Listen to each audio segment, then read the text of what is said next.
네, 오랜만에 이제 계시록으로 돌아왔습니다. 우리가 부활절과 수련회로 인해서 3주 만에 다시 돌아왔죠. 우리가 11장까지의 내용을 보고 오늘 본문이 이제 14장입니다. 저희가 3주 전에 You are what you eat 이라는 제목으로 말씀 나눴죠. 이 두루마리를 먹어라. 기억나실 거예요. 10장 9절 말씀을 제가 읽어드릴게요. 나는 그 천사에게 가서 이 작은 책을 내게 달라고 했습니다. 그러자 그가 내게 말했습니다. 이것을 가져다 먹어라. 이것이 내 배에는 쓰겠지만 내 입에는 꿀같이 달 것이다. 아멘. 자, 기억나시죠? 천사에게 용기 내서 그 책을 좀 주십시오 했더니 딱 봐라 이러지 않고 먹으라고 합니다. 좀 특이한 표현이죠. 여러분, 이게 무슨 말이에요? 우리가 아무리 비싼 모수식당에 가도 그냥 봐서는 배부를 수 없잖아요. 말씀도 마찬가지라는 거예요. 그냥 바라만 본다고 뭔가 저절로 이루어지지 않습니다. 내 몸에 체화가 돼야 되는 거예요. 내가 진짜 말씀이 내 몸속에 들어와서 내가 그렇게 살아가야 되는 거예요. 그런데 그 맛이 내 입에는 너무 달고 좋은데 속으로 들어가면 쓰대요. 이게 무슨 얘기예요? 신비롭고 막 은혜로운 축복의 말씀들 너무 좋습니다. 우리가 막 프사에 해놓는 그런 말씀들은 너무 좋은데 삶이 그렇게 기쁨만으로 가득 차 있지 절대 않죠. 그렇게 살기가 만만치 않습니다. 그러나 먹어야 된대요. 왜요? 그 말씀만이 나를 살리기 때문에. 3주 전에 봤던 10장 11절 말씀입니다. 그때 그들이 나에게 말했습니다. 너는 많은 백성과 나라와 언어와 왕들에게 다시 예언해야 할 것이다. 아멘. 이게 궁극적인 그 먹어야 되는 이유였어요. 다시 예언하라고.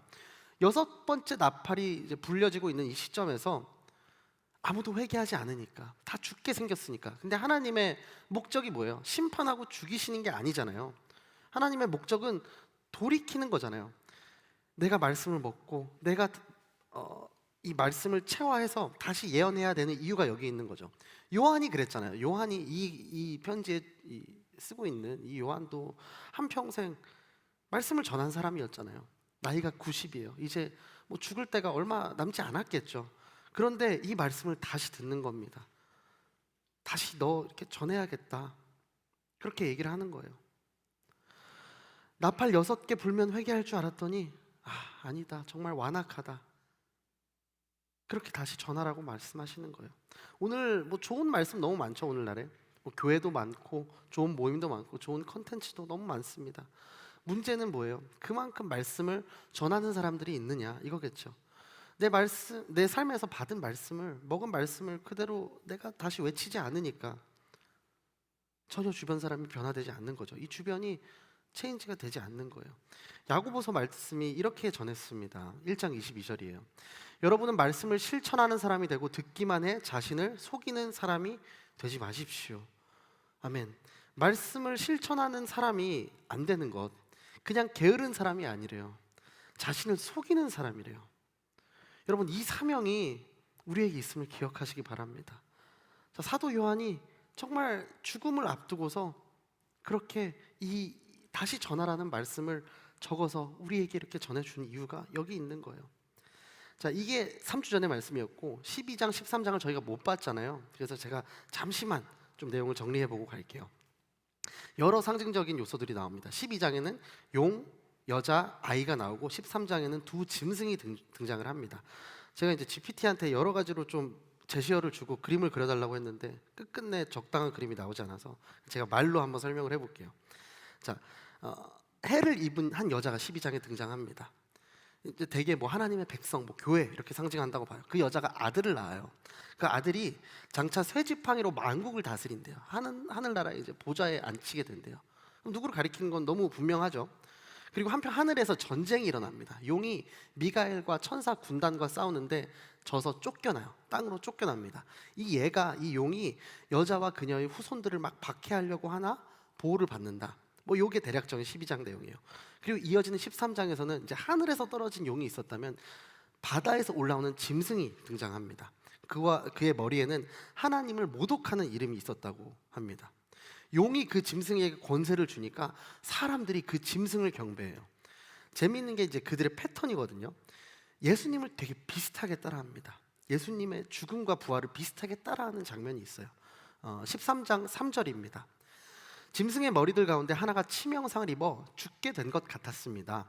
그러나 그 치명상이 치료되자 온 땅이 감탄하고 그 짐승을 따랐습니다. 아멘.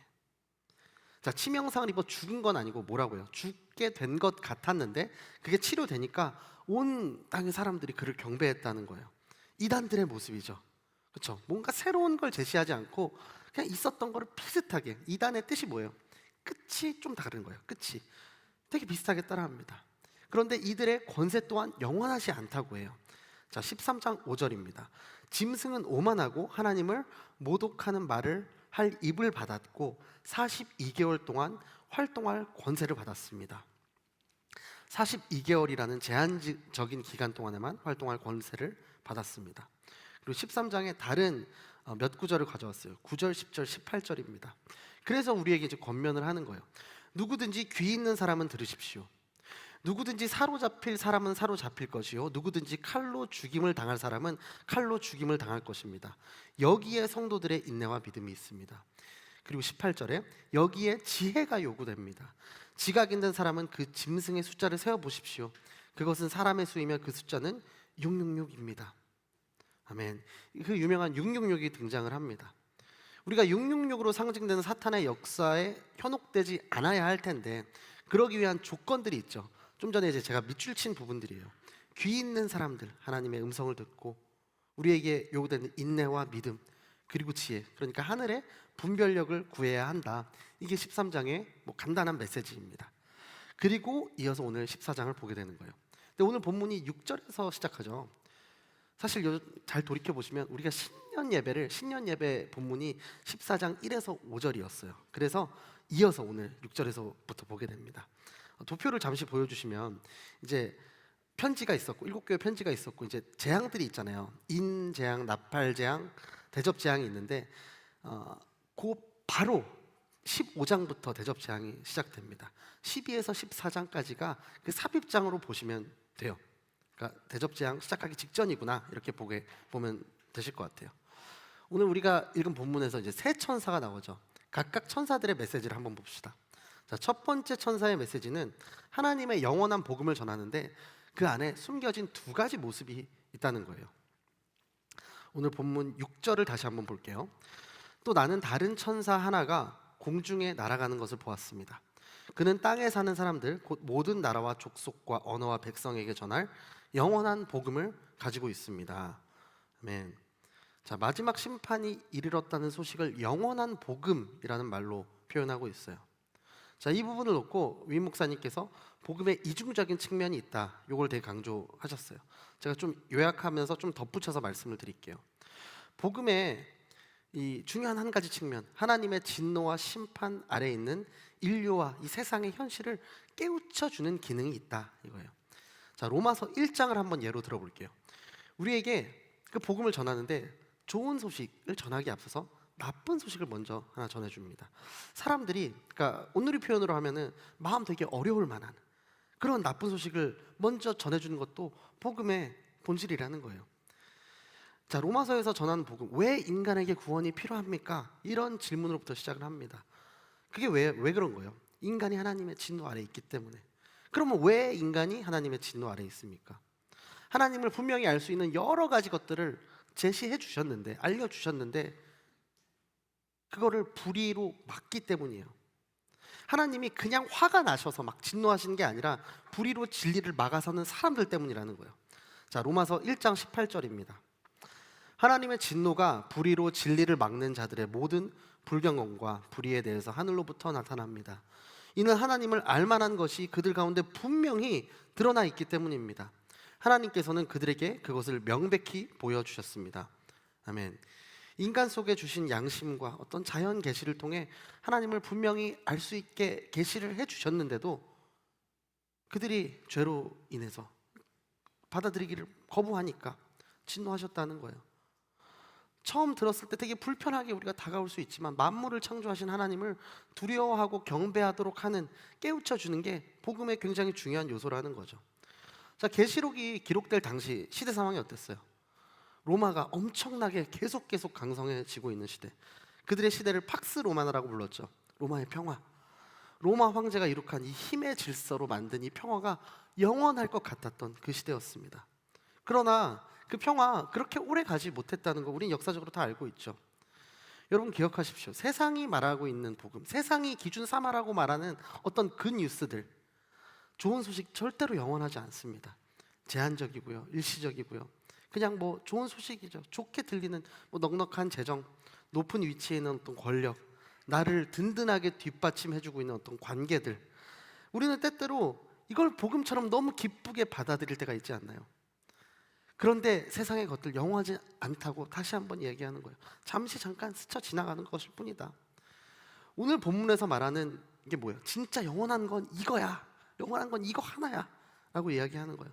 세상에 영원해 보이는 그 어떤 것도 아니야.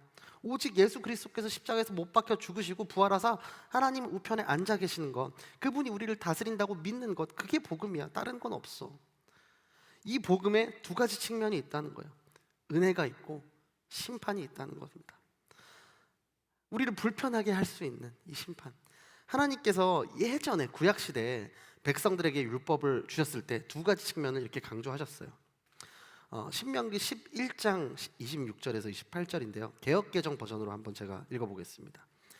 내가 오늘 복과 저주를 너희 앞에 두나니 너희가 만일 내가 오늘 너희에게 명하는 너희 하나님 여호와의 명령을 들으면 축복이 될 것이요 너희가 만일 내가 오늘 너희에게 명령하는 도에서 돌이켜 떠나 너희 하나님 여호와의 명령을 듣지 아니하고 본래 알지 못하던 다른 신들을 따르면 저주를 받으리라. 아멘. 이 두 가지, 복과 저주라는 표현을 여기서 썼죠. 은혜와 심판, 뭐 비슷한 개념이죠. 이 두 가지 측면이 항상 있는 거예요, 이 영원한 복음에. 그럼 마지막 때를 살고 있는 우리, 이 경고의 메시지 앞에서 어떤 자세를 가지고 살아가야 할까? 뭐 당연하죠. 우리 죄를 시인하고 무릎 꿇고 예배를 하는 것, 이게 피조물들의 마땅한 삶의 자세인데, 그런 삶을 선택하면 우린 영원한 안식이 주어질 걸 알고 있는데, 근데 이게 쉽지 않죠. 복음은 우리로 하여금 계속 이걸 얘기하는 거예요. 마지막 때가 있으니 반응해라. 자, 요한계시록 1장을 시작할 때 이렇게 시작했습니다. 1장 1절에 예수 그리스도의 계시입니다. 이것은 반드시 곧 일어날 일들을 자기의 종들에게 보여주시려고 하나님께서 그리스도에게 주신 것입니다. 그리스도께서는 그분의 천사를 통해 자기의 종 요한에게 이것을 나타내 주셨습니다. 아멘. 계시록을 보면 우리가 계속 계시록을 몇 달째 보고 있으니까 어쩌면 너무 익숙해져 버린 말씀일지도 모르겠습니다. 하지만 지금 이 메시지가 어쩌면 우리 인생에 하나님의 마지막 경고일지 모른다고 한번 생각을 해보세요. 정말 심각하게 들으셔야 되는 거예요. 우리가 진짜 하나님의 온전한 그 영원한 복음을 소유했나? 내가 그렇게 살고 있나? 우리가 믿음으로 반응하고 있나? 이 질문을 여러분에게 해보시길 바랍니다. 자, 첫 번째 천사가 그 영원한 복음, 그 두 가지 측면에 대해서 이야기를 했어요. 이제 두 번째 천사가 바벨론의 그 멸망의 메시지를 알려줍니다. 그 어떤 것도 영원하지 않다. 반복적인 메시지입니다. 오늘 8절이에요. 자, 두 번째 다른 천사가 그 뒤를 따르며 외쳤습니다. 무너졌다. 큰 도성 바벨론이 무너졌다. 이 바벨론은 자기의 음행으로 만든 진노의 포도주를 모든 나라들에게 마시게 했다. 아멘. 자, 바벨론이 뭐예요? 교회를 대적하는 어떤 세상의 힘과 어떤 권세를 상징하고 있죠. 뭐 당시에는 이 바벨론이 로마를 가리키는 거 아니겠냐, 뭐 그랬겠지만 지금은 뭐 다른 여러 가지가 될 수 있겠죠. 영원해 보이는 뭐 세상의 질서와 그 위에 군림하는 모든 것들이 될 수 있겠죠.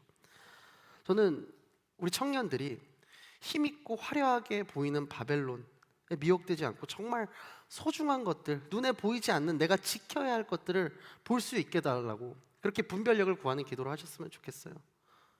이 말이 뭐 가난하고 초라한 것이 진리다 이런 말이 아니죠. 저는 여러분이 하나님 주시는 분별력으로 보이는 것이 만연한 세상에서 보이지 않는 진리를 보시게 되기를 소망합니다. 그리고 이제 세 번째 천사가 이런 메시지를 합니다. 배교제에 대한 어떤 심판의 메시지를 하는데, 그 심판은 영원하대요. 뭐는 영원하고 뭐는 영원하지 않다, 이 얘기가 참 많이 나오죠. 두 번째 건 그 어떤 것도 영원하지 않다, 영원할 것 같은 팍스로마나 영원하지 않다. 하지만 심판은 영원하대요. 영원한 복음이 이제 분명히 얘기하는 거예요. 뭐가 영원하고 뭐가 영원하지 않은 것인지. 그리고 오늘 본문 11절을 제가 읽어드릴게요. 그들에게 고통을 주는 연기가 영원토록 올라갈 것이다. 그리고 짐승과 그의 우상에게 경배하는 사람들과 그의 이름의 표를 받는 사람은 누구든지 밤낮 안식을 얻지 못할 것이다. 아멘. 이 구절에 나오는 이 표가 무엇이냐, 뭐 여러 가지 뭐 연구와 뭐 이렇게 견해들이 있었습니다. 뭐 이것들이 맞다는 이야기가 아니라 그냥 참고적으로 말씀드리면, 뭐 표가 어떤 마크니까 어떤 문신이나 어떤 표시일 것이다, 뭐 이 자본주의를 움직이는 무엇일 것이다, 뭐 많은 의견들이 있었어요. 근데 이런 건 다소 좀 편협적인 주장으로 보이고, 하나님의 진리보다 이 세상의 어떤 체제, 뭐 이념, 사상, 문화, 돈, 권력, 뭐 여러 가지가 전 포함된다고 봅니다. 이것들을 더 중요하게 생각하고 섬기며 타협하며 살아가는 삶의 태도 정도로 보면 될 것 같아요. 자, 이어서 굉장히 중요한 구절이 등장해요. 오늘 본문 12절입니다. 자, 읽을게요. 성도들의 인내가 여기에 있다. 그들은 하나님의 계명들과 예수에 대한 믿음을 지키는 사람들이다. 아멘. 이 대목을 두고 임 목사님께서 인내로 믿음을 지킨 성도들에게 주어지는 복은 영원한 안식을 누리게 되는 것이다, 이렇게 말씀하셨어요. 성도들이 인내를 통해서 믿음을 지켜야 하는 것은 영원한 고통을 피하게 되는 기능도 있지만, 또 한편 뭐가 있는 거예요? 영원한 복과 안식을 누리게 된다는 거예요. 믿음을 지키고 하나님 뜻 안에 살아라. 이게 참 우리 머리로는 신앙의 지식으로는 알고 있잖아요.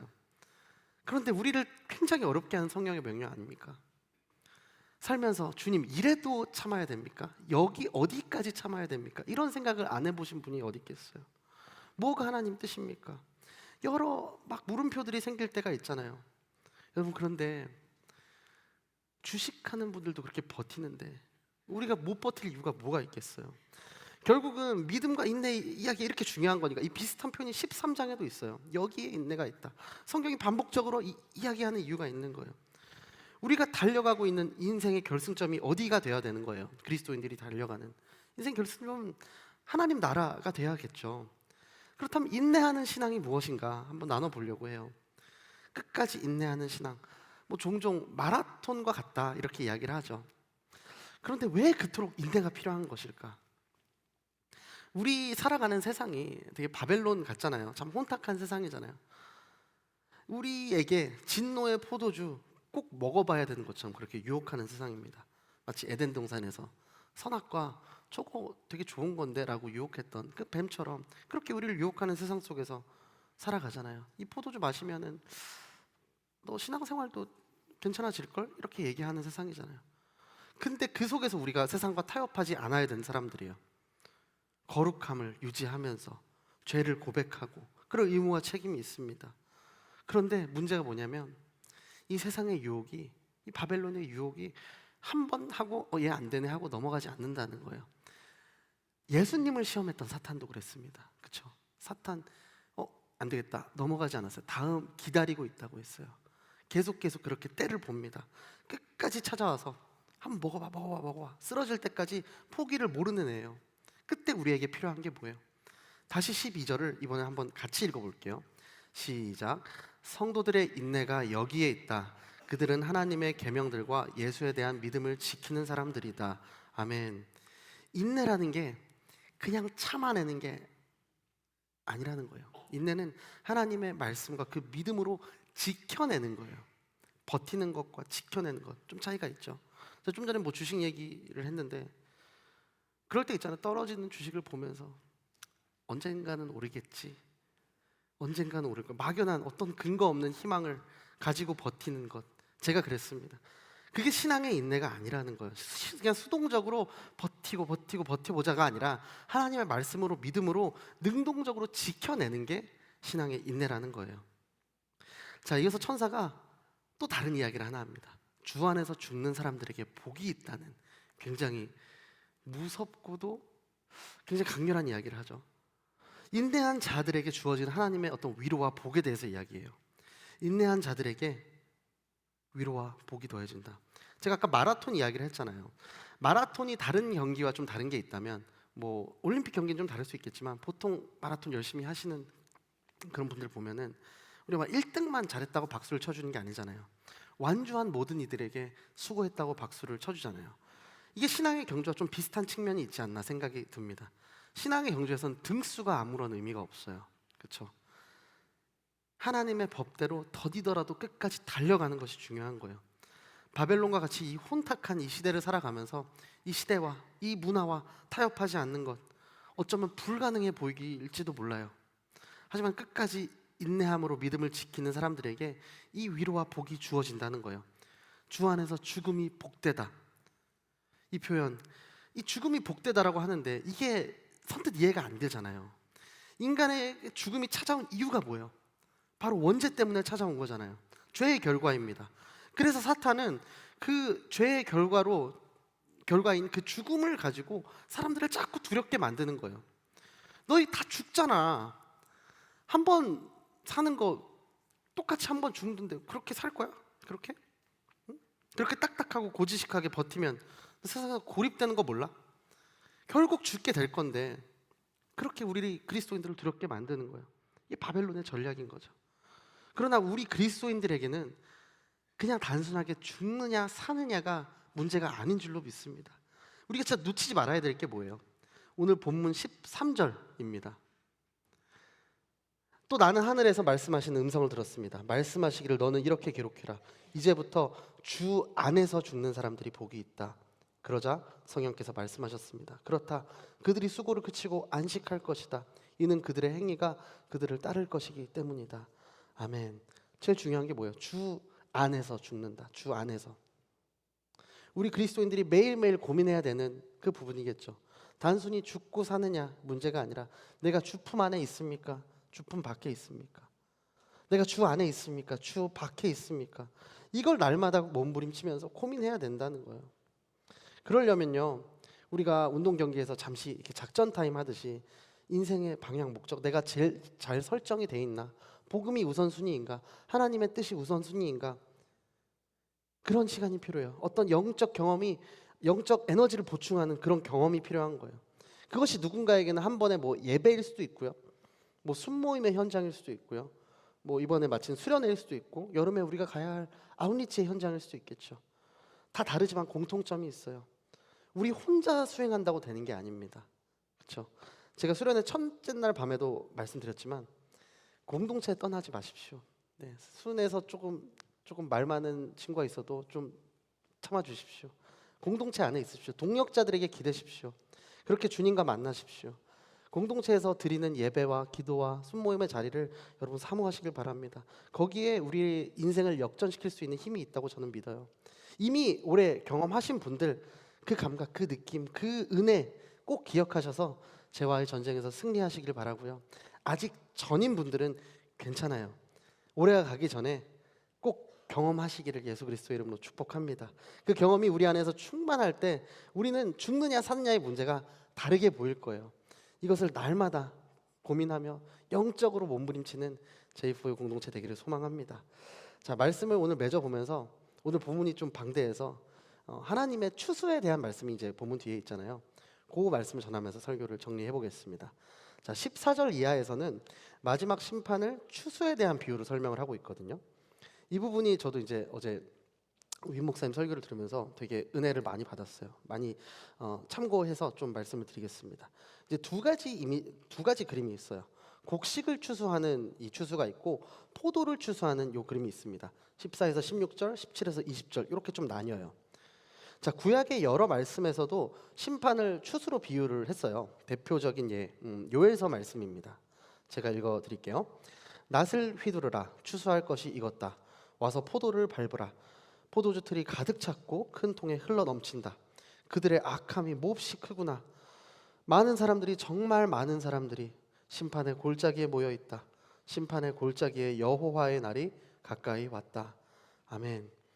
요한이 본 환상은 흰 구름 위에 인자 같은 분이 앉아 있었는데 머리에 금 면류관을 쓰고 예리한 낫을 들고 있었다고 했잖아요. 그러니까 추수 때 낫으로 곡식을 거두는 모습, 심판을 실행하시는 예수님의 모습으로 보면 되는데 이 두 가지가 있다는 거예요. 하나는 곡식을 추수하는 거, 하나는 포도를 수확해서 큰 포도주 틀에 넣고 밟는 거예요. 곡식을 추수해서 거둬들인 건 여러분 아시는 것처럼 알곡과 가라지를 구분하는 거죠. 믿는 자들에게는 안심해도 되는 그 추수잖아요. 오늘 본문 15절, 16절을 제가 읽어드릴게요. 그때 다른 천사가 성전에서 나와 구름 위에 앉으신 분께 큰 소리로 외쳤습니다. 주의 낫을 보내 추수하십시오. 추수 때가 이르러 땅에 곡식이 무르익었습니다. 그러자 구름 위에 앉으신 분이 그분의 낫을 땅에 던지니 땅이 추수됐습니다. 아멘. 하나님의 나라 그 씨앗은 이미 심겨져 있어요. 프로세스는 계속 진행되고 있어요. 그런데 아직 추수할 때가 이르지 않았어요. 씨를 심고 바로 추수하는 농부가 있겠어요? 시간이 필요하잖아요. 하나님께서는 하나님의 나라의 그 씨앗을 심으셨고 열매를 맺어가게 하시고 추수의 때를 기다리고 있습니다. 추수라는 것이 이전에 많은 기간이 있었다는 걸 전제로 하는 거잖아요. 농부가 뭐 씨 뿌리고 물도 주고 잡초도 뽑고 뭐 이게 수고를 하는 기간이 있잖아요. 안 좋은 날씨 만날 때는 또 여러 가지 수단을 통해서 이 곡식들을 보호하는 인내와 수고의 기간이 있잖아요. 그리고 나서야 그 긴 기간이 지나고 나서야 추수의 때가 찾아옵니다. 그런데 우리가 기억해야 되는 게 뭐냐면 하나님이라는 이 농부가 씨를 뿌린 그곳에 사탄도 열심히 씨를 뿌린다는 거예요. 그러니까 알곡과 가라지가 있겠죠. 예수님께서는 이 땅에 오심으로 이 땅에 하나님 나라가 왔지만 이 땅에서 하나님 나라 열매가 자라나고 있는 동안 사탄도 열심히 일을 하고 있다는 거예요. 예수님께서 심판을 추수와 관련된 이제 비유를 여러 번 하셨는데 마태복음 13장 말씀을 제가 읽어드리겠습니다. 종들이 주인에게 와서 말했다. 주인님께서는 밭에 좋은 씨를 뿌리지 않으셨습니까? 그런데 도대체 저 가라지가 어디에서 생겨났습니까? 그러자 주인이 대답했습니다. 원수가 한 짓이다. 종들이 물었습니다. 저희가 가서 가라지를 뽑아버릴까요? 주인이 대답했습니다. 아니다. 가라지를 뽑다가 밀까지 뽑을 수 있으니 추수할 때까지 둘 다 함께 자라도록 내버려 두어라. 추수 때에 내가 일꾼들에게 먼저 가라지를 모아 단으로 묶어 불태워버리고 밀은 모아 내 곳간에 거두어 드리라고 하겠다. 아멘.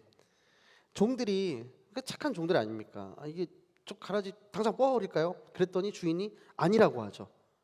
다 자랄 때까지 내버려 두어라. 가라지를 뽑겠다고 질문하는 종들의 성급한 모습이 우리 죄인들의 모습일 수 있다는 거예요. 우리들은 왜 하나님 나라가 임하였는데 세상에 왜 악이 여전히 존재합니까? 사탄이 왜 저렇게 왕성하게 활동하도록 내버려 두시는지 이해하기 어렵잖아요. 계속 인내만 하라고 하시고 그냥 송두리째 뽑으시면 될 거 아닙니까? 이런 마음이 들잖아요. 그런데 예수님께서 이렇게 대답을 하십니다. 마태복음 13장 37에서 43절입니다. 예수께서 대답하셨습니다. 좋은 씨를 뿌린 사람은 인자다. 밭은 세상이고 좋은 씨는 하늘나라의 자녀들을 뜻한다. 가라지는 악한 자의 아들들이고 가라지를 뿌린 원수는 마귀다. 추수 때는 세상의 끝이며 추수하는 일꾼은 천사들이다. 가라지가 뽑혀 불태워지듯이 세상의 끝에도 그렇게 될 것이다. 인자가 자기 천사들을 보내면 천사들은 죄를 짓게 하는 모든 것들과 악을 행하는 모든 사람들을 그 나라에서 가려내 활활 타오르는 불 아궁이에 던져 넣을 것이다. 거기서 그들은 슬퍼이 울며 이를 갈 것이다. 그때 의인들은 자기 아버지의 나라에서 해같이 빛날 것이다.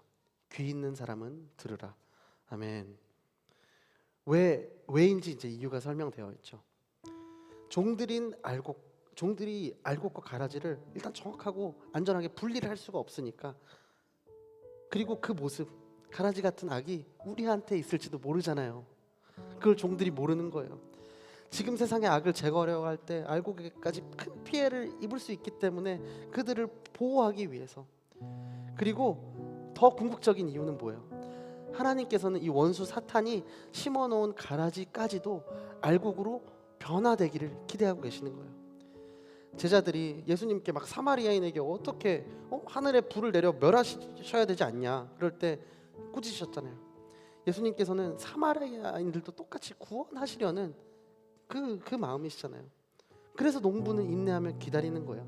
하나님 나라가 임하였으나 아직 온전히 임하지 않은 이유는 하나님의 인내하심.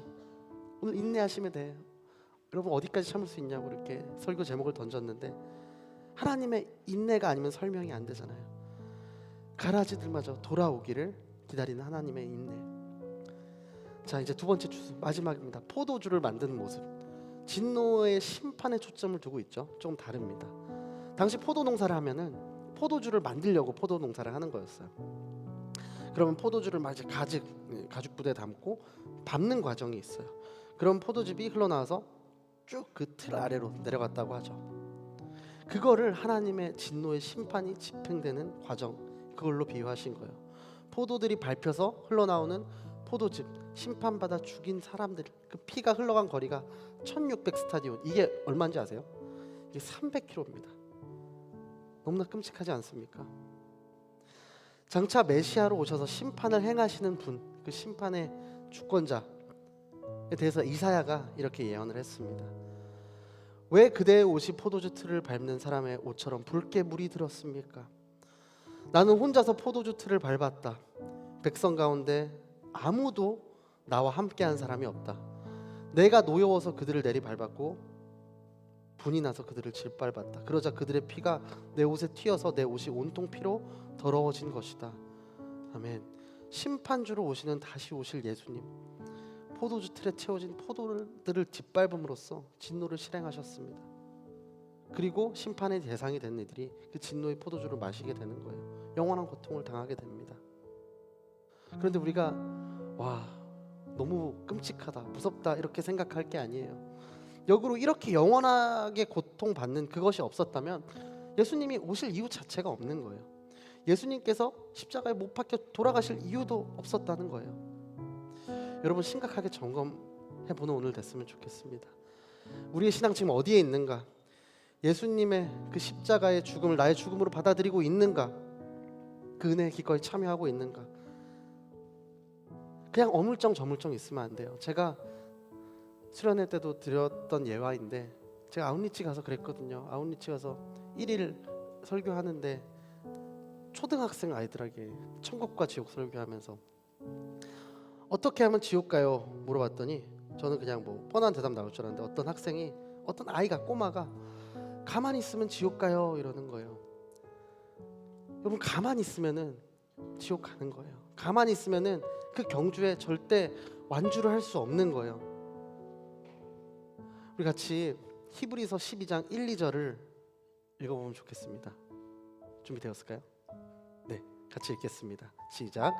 이와 같이 우리를 둘러싼 구름같이 많은 증인들이 있으니 모든 짐과 얽매이기 쉬운 죄를 벗어버리고 인내로써 우리 앞에 놓인 경주를 합시다. 믿음의 창시자요 완성자이신 예수를 바라봅시다. 그는 자기 앞에 놓여있는 기쁨을 위해 부끄러움을 개의치 않으시고 십자가를 참으셨습니다. 그래서 그는 하나님의 보좌 오른편에 앉게 되었습니다. 아멘.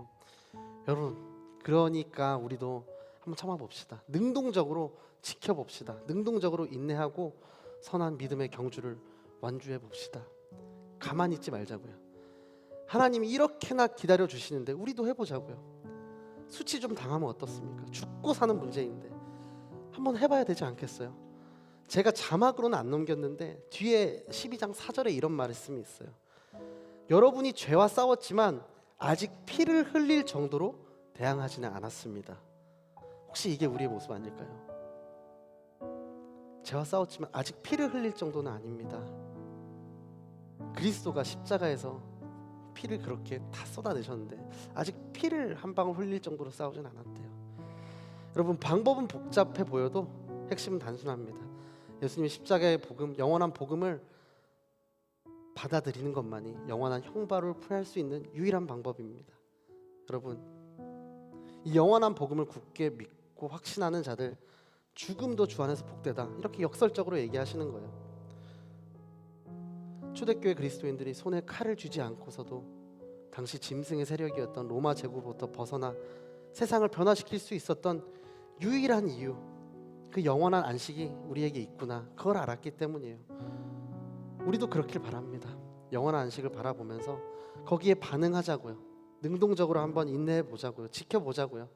세상의 그 어떤 가치와 기준에 굴복되고 타협되지 말자고요. 사랑하는 제이포 청년들이 땅에서 활동하는 그 어떤 용과 짐승과 바벨론의 그 세력들이 우리를 넘어뜨리려고 할지라도 어린 양을 따르는 그 믿음과 인내로 반드시 승리하게 되는 우리 청년들 되기를 예수 그리스도의 이름으로 축복합니다. 우리 함께 오늘 말씀 기억하면서 찬양하면 좋겠습니다. 다시 일어나.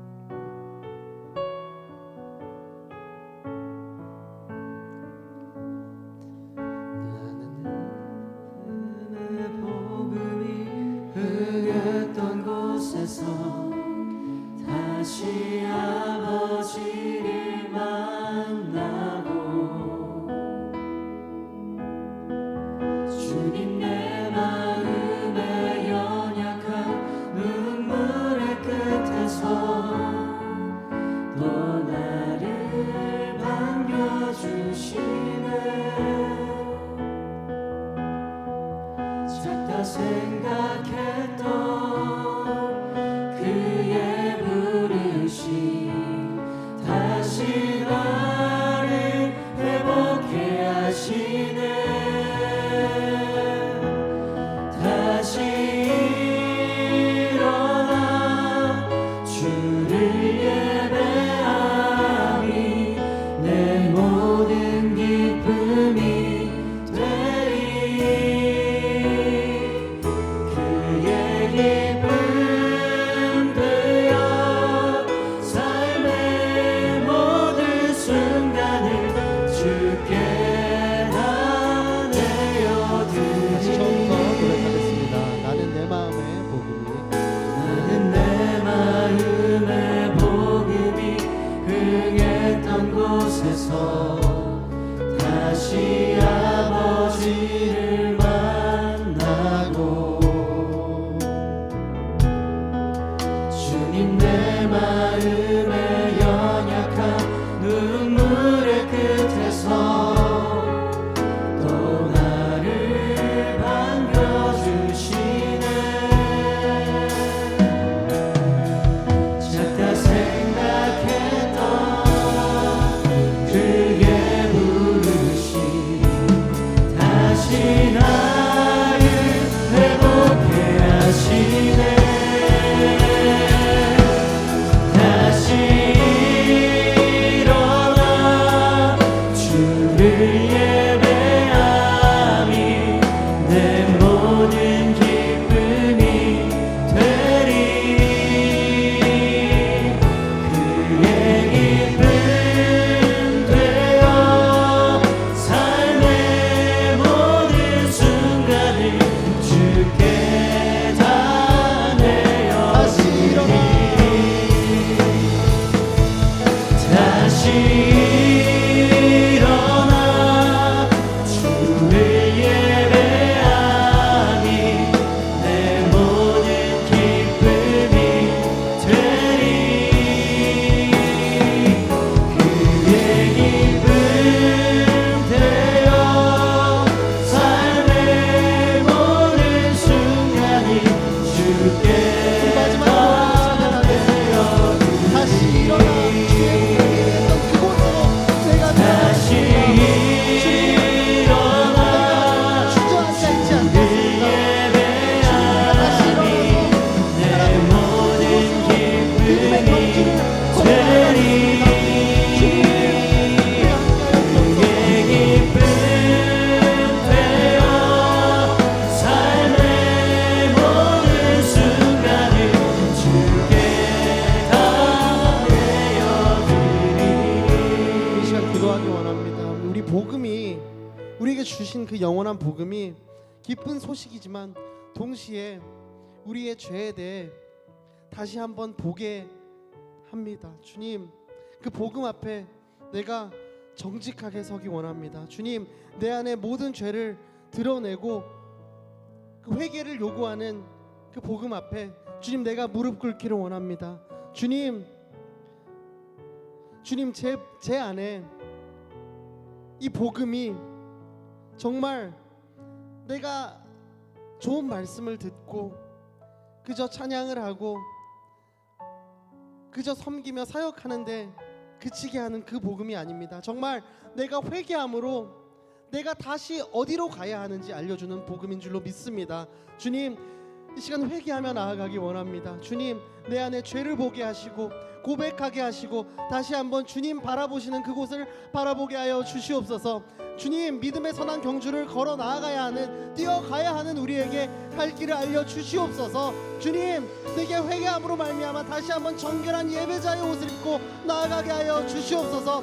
우리 시간 기도할 때 주님 회개의 영을 우리에게 충만하게 부어달라고 우리 함께 주의 이름을 선포하며 기도하며 나아가겠습니다. 주여,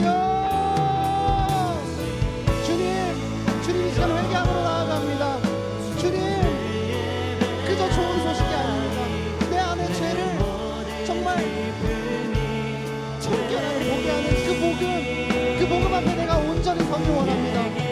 주님, 내가 가야 할 곳을 알게 죄의 자리에 죄의 유혹에 머물러 있지 않게 되게 하여 주십시오. 주님, 내가 다시 한번 일어나 주님 가리키는 그곳으로 나의 발걸음을 옮기게 해주십시오. 주님, 그 진리 앞에서 내가 무릎 꿇음으로 말미암아 주님 하나님의 은혜로 말미암아 다시 한번 일어나게 해주십시오. 주님 마지막 때에 싫지 않습니다. 하나님의 심판도 싫지 않습니다. 그 십제 앞에서 주님 내가 무릎 꿇음으로 기도함으로 회개함으로 주님 내가 가야 할 곳을 알게 하여 주시옵소서. 주님 그렇게 알게 하여 주시옵소서. 주님 내가 가야 할 길을 알게 하여 주시옵소서. 주님 우리가 가야 할 곳이 어디입니까? 주님 우리 안에 가라지 같은 그 모습은 무엇입니까? 주님 깨달아 알게 하여 주시옵소서. 주님 추수될 때가 정말 우리의 구원의 때이므로 내가 확실하며 나아가게 하여 주옵소서. 주님 그렇게 나아가게 하여 주옵소서. 주님 우리의 믿음을 붙들어 주시옵소서.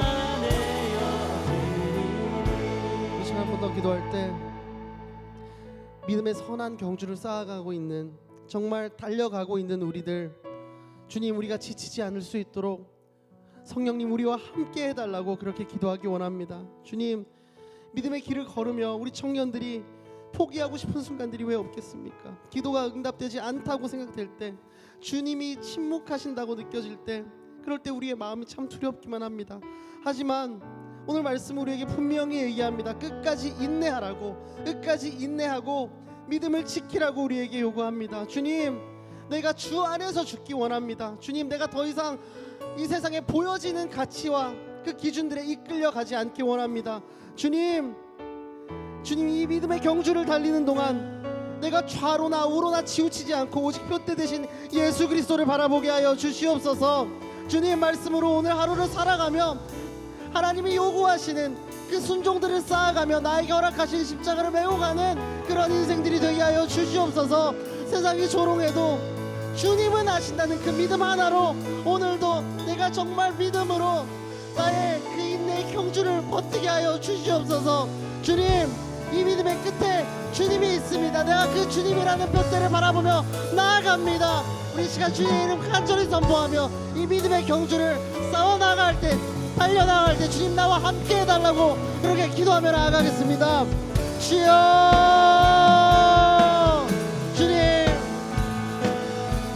주님 우리 청년들 기억하여 주시옵소서. 주님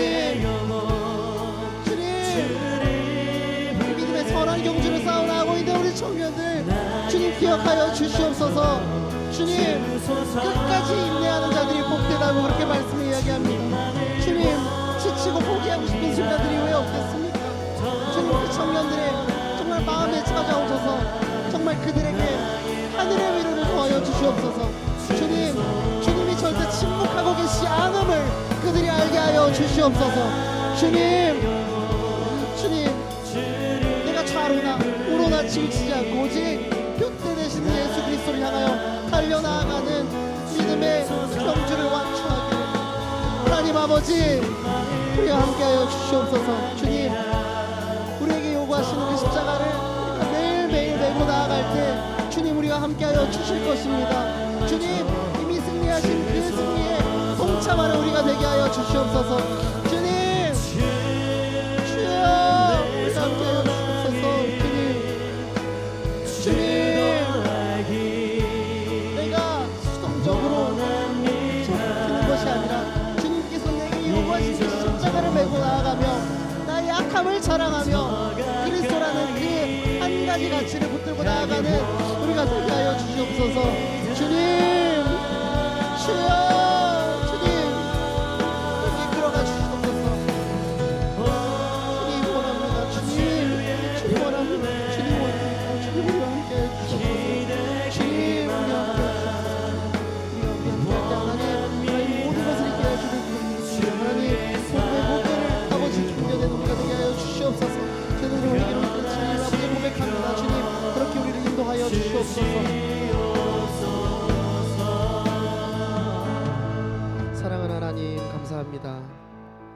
하나님 오늘 말씀을 통해 이 복음의 진정한 그 무게를 다시 한번 우리에게 알려주시니 감사합니다.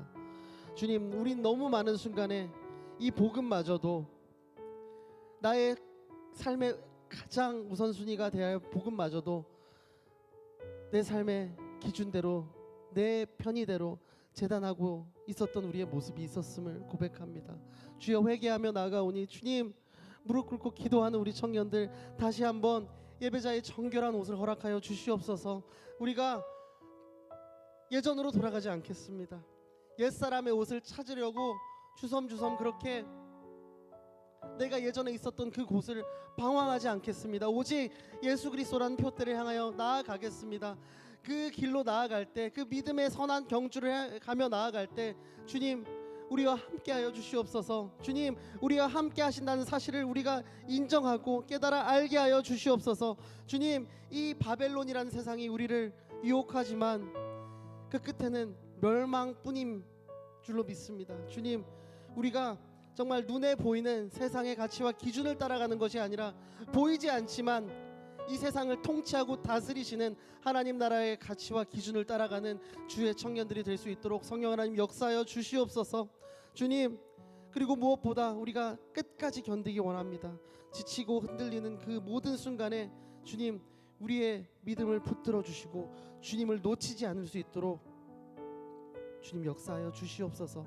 하나님의 약속을 바라보며 믿음으로 오늘도 견뎌내는 믿음의 그 선한 경주를 끝까지 완주해 가는 우리의 주의 청년들이 될 수 있도록 주여 우리와 함께하여 주시옵소서.